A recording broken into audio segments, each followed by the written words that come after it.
Good afternoon, everyone. Welcome to the research seminar series of the School of Political Science and International Studies at the University of Queensland. It's a real pleasure to introduce our speaker, Professor John Parkinson, from the Centre for Global Governance and Public Policy at Griffith University.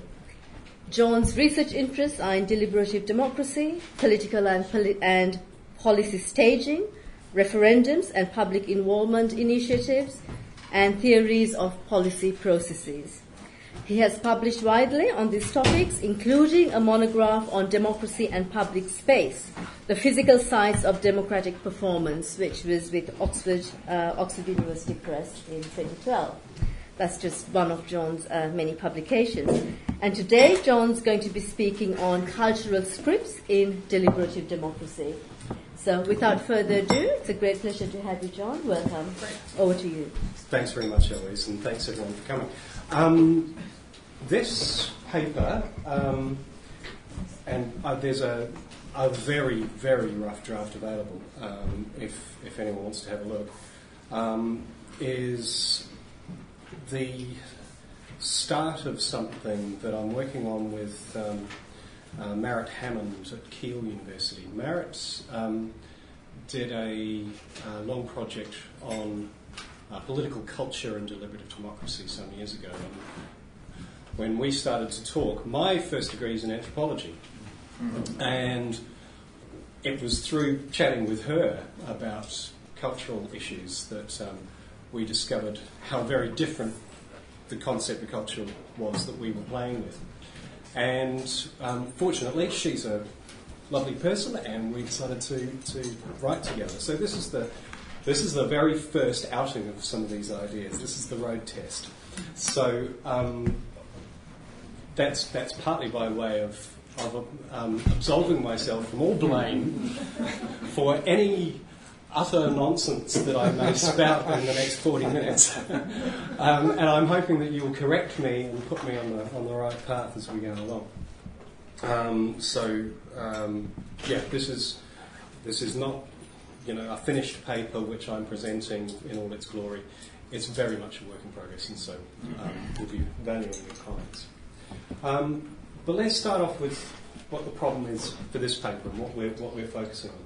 So, deliberative Democrats have tended to use the concept of culture in one of two ways.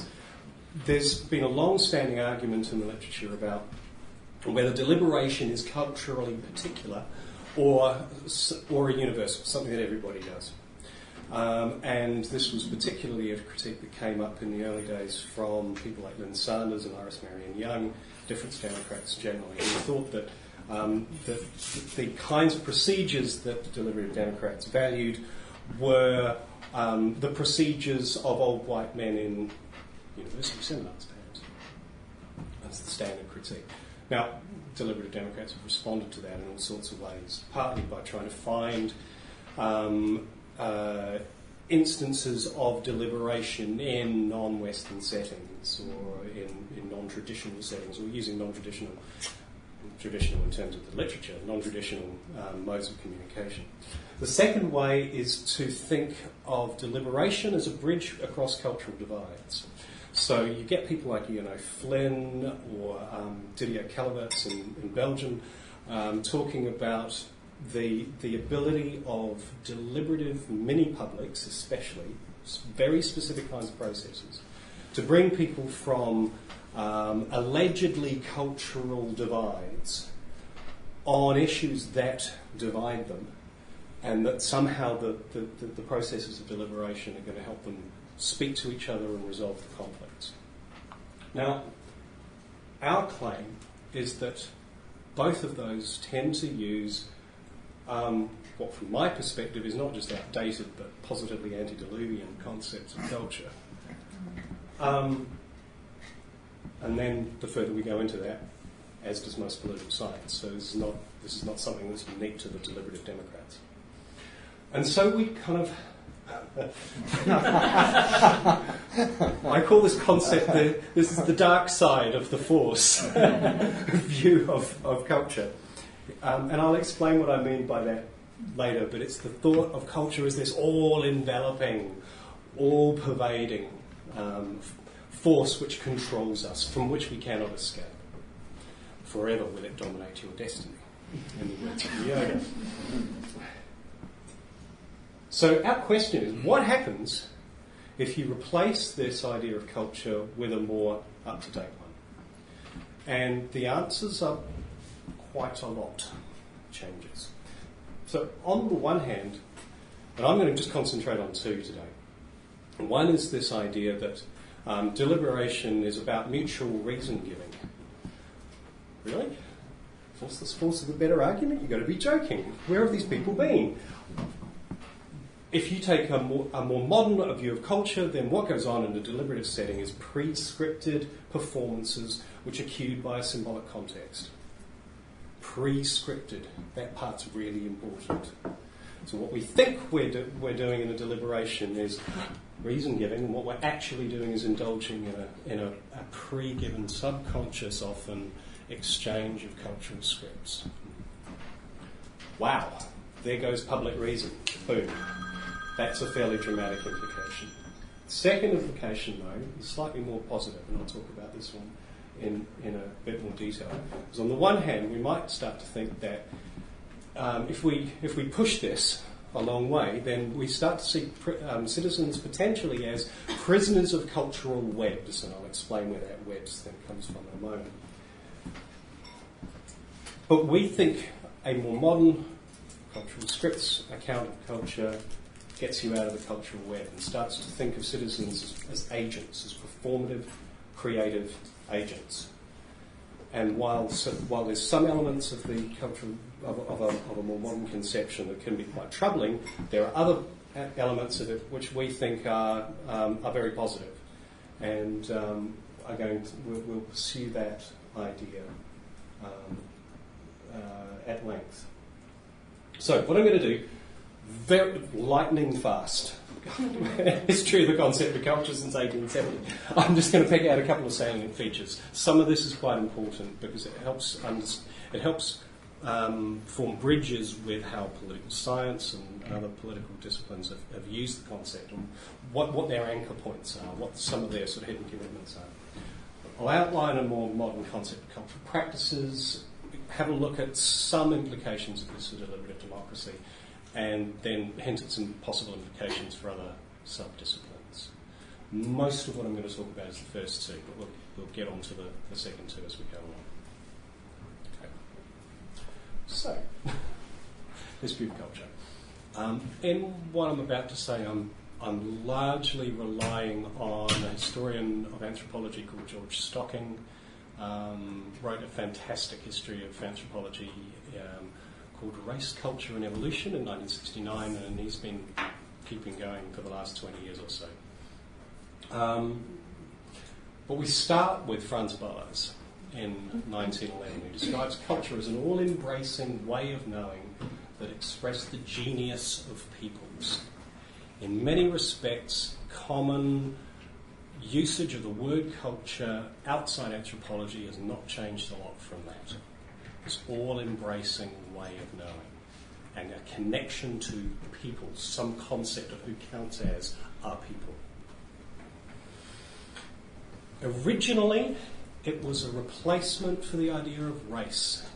So when anthropology started, it was in a colonial context, and what they were operating with was basically biological determinism of a hierarchy of peoples on a ladder of civilization. The scientific racism found relatively poor results. They ditched the racism part, they ditched the biology, but replaced it with culture. They kept the ladder, they kept the hierarchy of peoples. But now what explained position on the hierarchy was not biology, but culture, this way of seeing, this all-embracing way of seeing. We express the degree to which people are cultured, right? There's this link between culture in that sort of civilizational sense and culture in this more anthropological one. But in this, people are very much seen as prisoners of their culture. Well, Most people are seen as prisoners of their culture. Administrators, churchmen, educators, they're not prisoners. No, it's white people at the top of the tree are fine. It's everybody else down below who are prisoners. Or poor people, working class people, they need to be lifted up.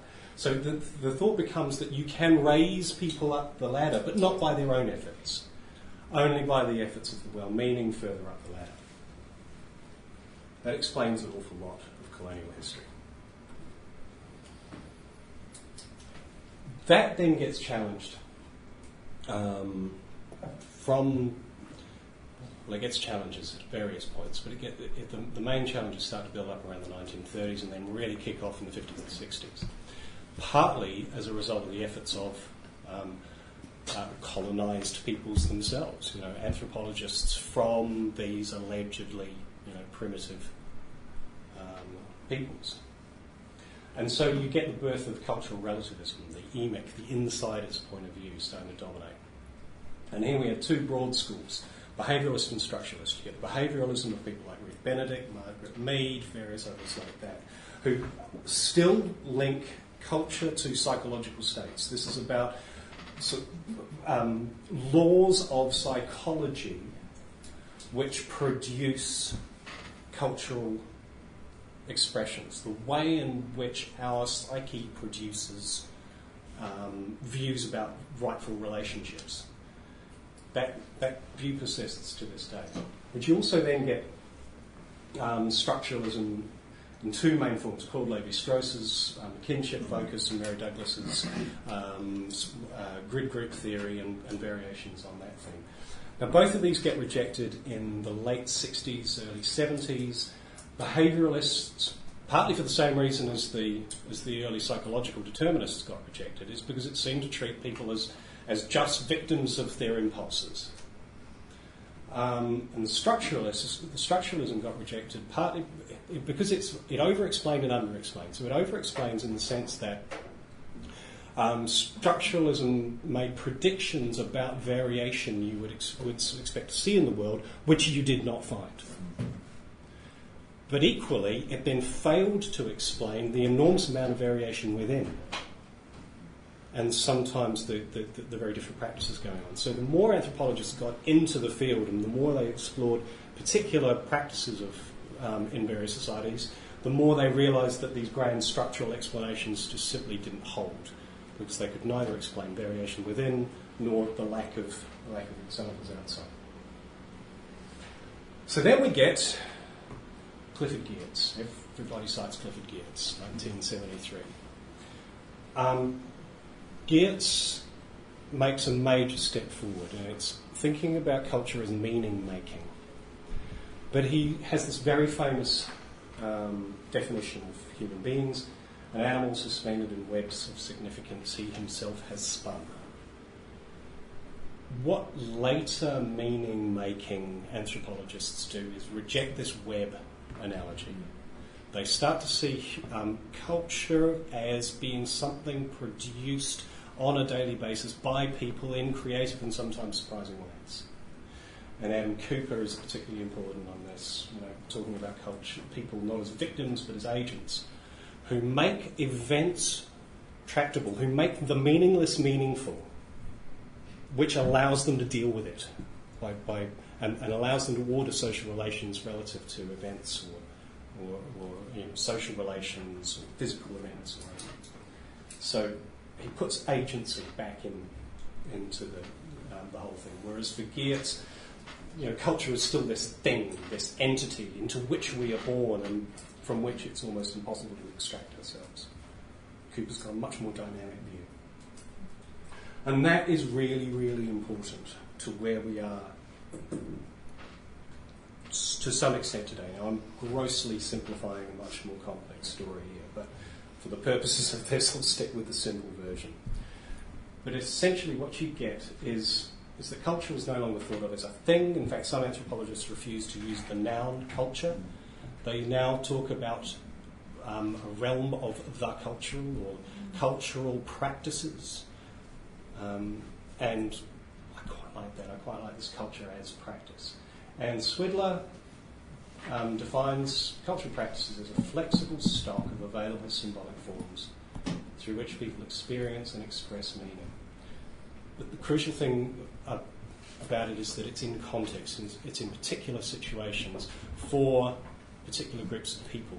So this helps explain why you can overstate the flexibility here, right? There is structuration going on. There's some ways in which this idea gets used as if it's all just playful, it's all just creative, it's all just we can make culture mean whatever we like, and we can make whatever practices we want.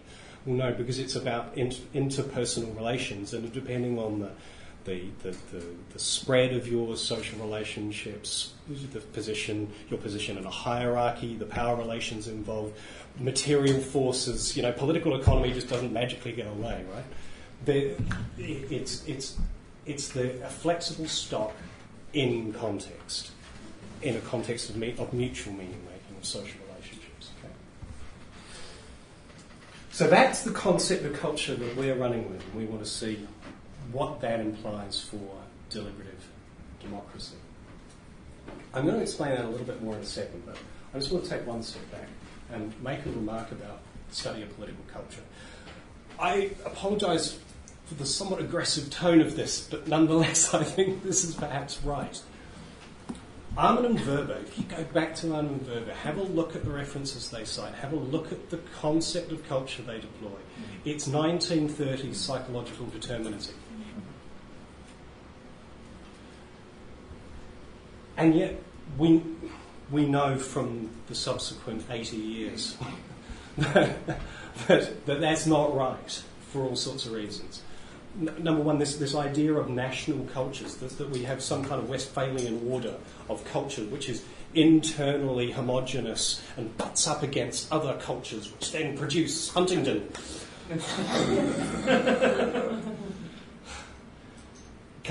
It's not top-down and deterministic in this way, right? It's that we don't have culture as this given which drives down behaviour. It's not when we talk about culture as oriented to common objects, and that's the definition when they talk about, in Armin and Weber talk about a political culture is anchored to particular institutions, and I think that's right. But it's got to be institutions in which they have some experience, in which they have practice. Whereas what we tend to do is talk about institutions of which people have no practical engagement, no day-to-day practice in. So that can't be right. We then reveal it through decontextualised surveys, we further sort of isolate it, or then we just sort of unexplained variants and we call that political culture. I just think there are massive problems in here with this very concept of political culture, and I would love to see that updated. So, I've set out this idea of cultural practices. What are cultural scripts? You can think of scripts as the tools in the toolkit, and they are words, actions in sequence that are cued by a particular situation. They confirm membership, they confer status within a group, scripts give you a role to play. Sometimes it's indeterminate, you're not sure what role to play, but let's try that one out, and yeah, great, that's working, let's run with that. So there can be all sorts of ways in which sort of scripts will help you in a familiar situation, because you don't even have to think about it as a rule. And there's a lot of really interesting linguistics on this, which show how very, very predictable an awful lot of everyday communication is. It follows predictable patterns, predictable scripts. And we are trained in, this is what enculturation is. This is when you move into an organisation and you learn the organisational culture. What that is how do you talk to the boss, and what's going to happen when that happens, and who orders this and that, and what are the social relationships going on. It can be quite a micro-level concept.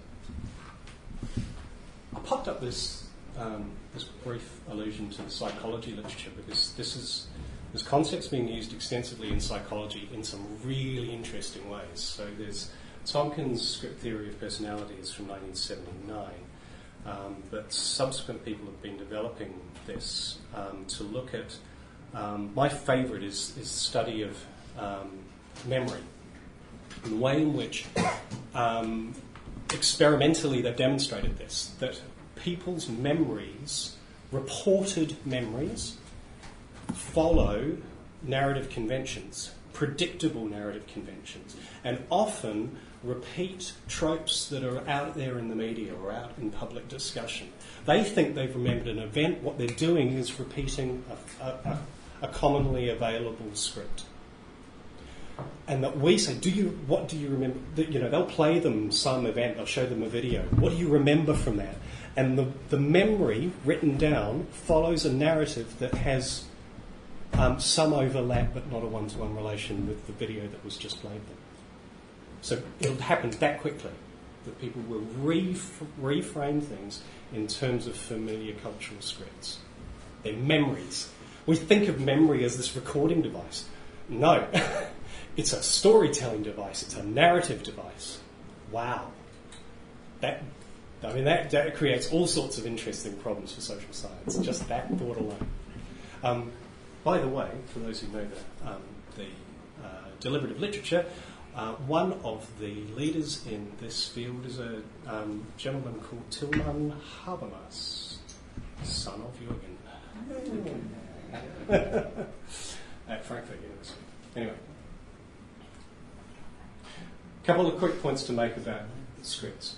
On this view, cultural capacity, cultural capital, if you will, is partly a function of the breadth of one's toolkit, the breadth of repertoire, your ability to operate in multiple contexts, your ability to switch contexts, the ability to reframe contexts and make them understandable, make yourself an effective operator.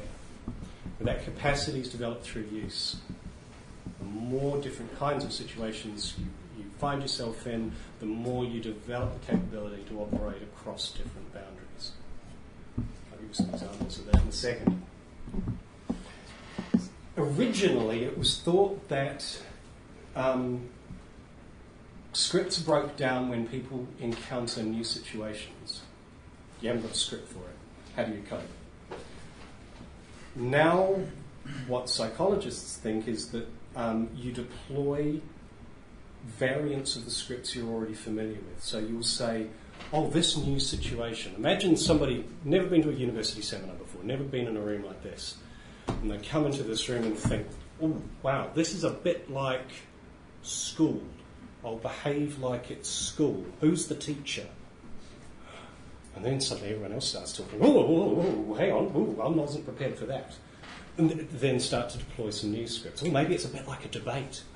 Oh, right, okay. So, people will start to, what have I got that's familiar to make sense, to make meaning out of this event? And as everyone else starts behaving around it, then we start to sort out our scripts.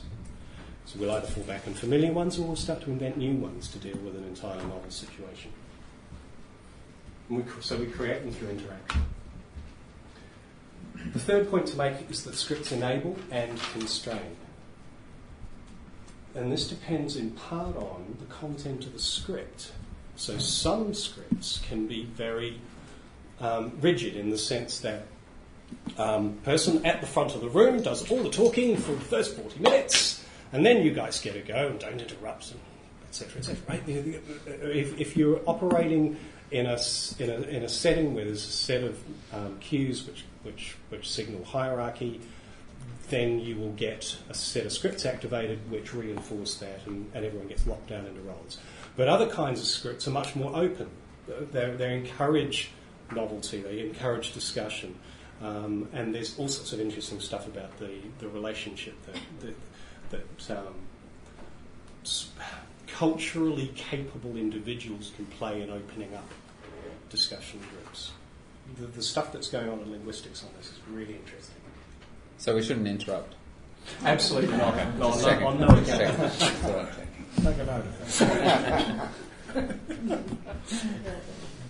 I have the clicker. Totem, bow down before it. Let me give you some examples. Okay, so we've already done the seminar room one. I love this. This is a North American university. There's some attempt been made here to break down the hierarchies. So we sit in a circle and we don't have tables in front of us. So what does everyone do? Right up against the windows and as far away from the professor as they possibly can get. Right? Because to get too close is to break down the script. It's very, very uncomfortable. So let's try and reinforce it. Let's try and make it work for us in a way that is familiar to us. She needs a larger size. I know. Oh God! It's the last gin was 3 hours ago. God. Okay, you pop yourself. Imagine yourself in this environment. How the hell would you know how to behave unless you had been given some training? I mean, to start with, you too would be backing away as far into a corner as you possibly could until you perhaps one day get the robes and the ermine and you get ushered into the front seat, and the more you do it, the more you become familiar with those kinds of settings. But there will be practical training, and I mean practical in the sense of you will be operated in these kinds of settings often enough. Like these kids, the page boys and everything, they're probably choristers at Westminster School. They've dressed like that every Sunday for the last 5 years. It's not that foreign to them. There's a script they can deploy to help them make sense of this situation. So, this lad in the corner is probably much more comfortable with this situation than any of us would be in the same moment. But old Charles, let's pick him up and move him into a setting like this. He's probably not quite so comfortable. He doesn't necessarily have the same scripts of sitting around in a pub and the rituals of drinking and the rituals of talk. The fact that next time you go to the pub, next time you're in a bar, think about the conversations that are being had on. They will, I promise you, take a very predictable form. The things you discuss will take a predictable form. There will be topics you are not allowed to discuss. And if you raise one... But we're all political scientists, so we're weird anyway. We're just... we are beyond the pale because we break that convention all the time. But Charles does go to the pub.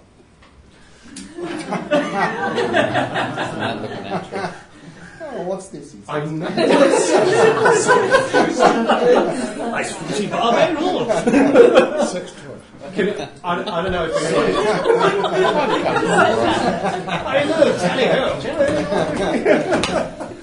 it's a country pub. Clearly, it's a country pub. Just by the hunting scenes on the taps. But I don't know. I'm not going to go on about this forever. But there's a serious cue that this is not what it appears. This is not Charles enjoying a pint in the pub. Do you know why? No, he's on the wrong side of the bar. Yeah. He's pulling the pint. He's on the wrong side. This is a photo op. This is not Charles relaxing with a nice box of Dutchy Originals. This is a stage set performance. Harry would be comfortable with. Is not that. It's a different ritual. It's a different performance. It's deploying a different set of scripts. Totally different. I'm sure he does like a nice pint, but not there. Not in front of the photographers. Okay. Lightning fast. What I want to do now is just very quickly rip through some of the implications for deliberative democracy. So if deliberation is equally a scripted setting, we might think that it does surprise me still that a lot of the deliberative literature for the last 20 years has been devoted to finding preference transformation. And what they do is they do pre-test, post-test, simple design. You do your pre-test attitudes, preferences on the policy topic, you run a deliberative mini-public, then you measure results at the end. And despite wheeling people into a conference centre, putting them in front of high-status individuals with long titles and impressive-sounding jobs who talk posh, despite having a facilitator who tells them, you're really important and you're We want to know what you think. And despite being forced to debate with each other and engage and think about the scripts that they're deploying, that it was the deliberation that changed their minds. Really. Not all the cue setting. Not all the staging. Not all the winding them up and letting them go. We're just massively wrong, I think, about what it is that changes minds. We have this wildly implausible account of persuasion and preference transformation in these settings for these people. Right? I think persuasion is more to do with making claims consonant with established narratives and symbols. You can make a novel claim, but you've got to anchor it to something. You've got to connect it to something that's familiar. And that is an extraordinarily familiar commonplace point from Aristotle. Now, lest anyone think that I now have a pub fixation, Aristotle was a bugger for the bottle. Yeah, I do. Because that's exactly what Nigel Farage does, and various other politicians, right? What they're trying to do is anchor their outrageous claims to a set of symbols about membership and identity and the right way of doing things and Britishness and talk about the weather and so forth, right? This is how politics works.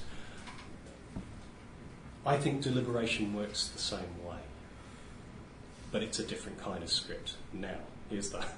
So we could think, oh my God, deliberation's a complete waste of time, it's all just power and symbols and blah, blah, blah. But that's when the other bit of the definition of cultural practices kicks in, because there's agency in here. There's the ability to redefine what we're doing. Now, what I'm specifically denying is something that David Reif says, where he describes deliberators as individuals relying on heuristics to unreflectively mobilise cognitive structures at their disposal. Now, that would be one way of reading this kind of approach, and I think it's a lazy way. I feel a bit bad citing Reif on this point, because Reif himself doesn't think this. He goes on to say that that's wrong. So, David, it's okay if you're listening. On the contrary, agenda setting and issue framing can be open or closed, and people can and do challenge agendas. They will reframe issues in the midst of political debates. They will not necessarily accept what they're told, and they won't stick to the agenda if they think that's not right. But what it requires is someone to activate that. It requires either a moderator or some high-status individual or someone who deploys high-status scripts to say, hang on a second, this isn't right. Now, status will be context-specific. I'll go on to that in a second. But we can learn new scripts by doing. So even if it's a subconscious process, right, even if we deploy these things without thinking about it, we nonetheless learn and develop new ideas and new practices by doing them and engaging across boundaries of difference. And you can script reflection, you can script normal discussion. A third implication is a bridge building one. Now, one implication of this view, if you push it towards the very flexible end, and I've already said there are reasons to doubt that, then we've got two fixed positions and a bridge between them, but I've denied that that cultures are fixed positions. So how do you bridge between shifting shores? You do it by creating shared practices, usually out of existing practices which are shared across boundaries of difference and dispute. I think this is quite important. John Drysek's talked quite a lot about discursive bridge building. When he does cue methodological studies, or, what he's looking for, and I'm not denying that this is important, what he's looking for is discursive resources, elements in discourses which match each other and to which you can make linkages. So people from wildly opposing camps will often find themselves in agreement about something. So talk about that, activate that. What I'm claiming is that you can't just do this in a discourse way alone. You've got to anchor it in practices. You've got to give people ways of working together, not just things to talk about. We're so talk focused. We're so obsessed by the word. Let's look at the practices which build bridges as well as the discourses. And we've got some examples of this. I sort of popped the Belgian example up because Ronald here, who's visiting from Belgium, was telling me about some of these things, and the relative the fact that, and correct me if I'm wrong later, that a lot of the attempts to overcome to deal with what gets labelled ethnic conflict has been to build separate institutions in which people are not living and interacting and practicing together at any point, but they're living these entirely separate lives. Whereas in Northern Ireland, they've done a lot to try to create common practices which they're not about the conflict, they're not about communities, they're about rubbish collection or about schools or about policing, but create a set of practices, create a set of institutions which allow people to start working together. And I wanted to just quite quickly tip my hat to some implications outside my own particular specialism, particularly public policy, because I think partly I'm a public policy guy myself. Occupy these two worlds in some ways. So, first of all, very, very quickly, Christopher Hood is well known for applying Mary Douglas's group theory to understanding comparative administrative systems. Great, some fantastic insights out of that. But again, it suffers from the same problems that group theory always suffers from, which is that it both under and over explains. He finds theoretical variations which you don't find in the real world, and he is unable to explain the variations that you do find within systems. You know, real administrative systems are these hybrid, practicey things. As anyone who's spent any time in real policy environments knows, they don't follow the rule book. Second, I think there's real legs in this.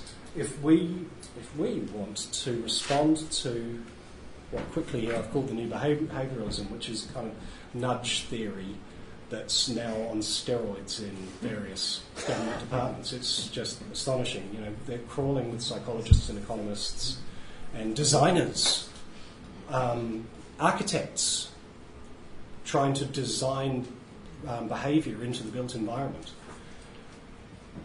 This puts agency back into practices like that. I think, you know, it forms a bridge with those kind of behaviouralists. It provides us with a common language to talk to them instead of just going, you know, we can talk about the way in which agents make meaning and which impacts their behaviour.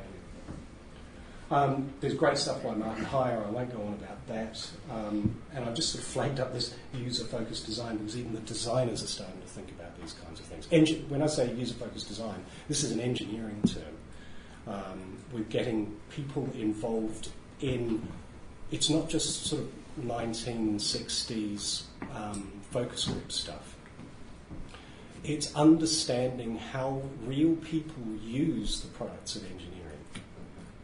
And that's partly about meaning making. What does a building mean? How do you use a building in all sorts of ways in order to understand better how to design one, which isn't necessarily about, you know, robots controlling the environment, controlling the atmosphere. It's a much more human-centred approach, which is great, I think. So, let me sum up. Key points of these. If we replace this mosaic model of culture with practices-based account, then politics and deliberation as cultural practices, which mean something to participants, we start to see things very, very differently. Those constrain and enable actors, I think it helps resolve deliberations in plausible account of persuasion. But interestingly, there's this unpalatable conclusion, but there's a very palatable one as well, which is that while people do operate in these relatively subconscious ways, they are agents in that process. It is under their control to some extent. And I think that has numerous exciting implications for other branches of the discipline. That's it. Thank you very much.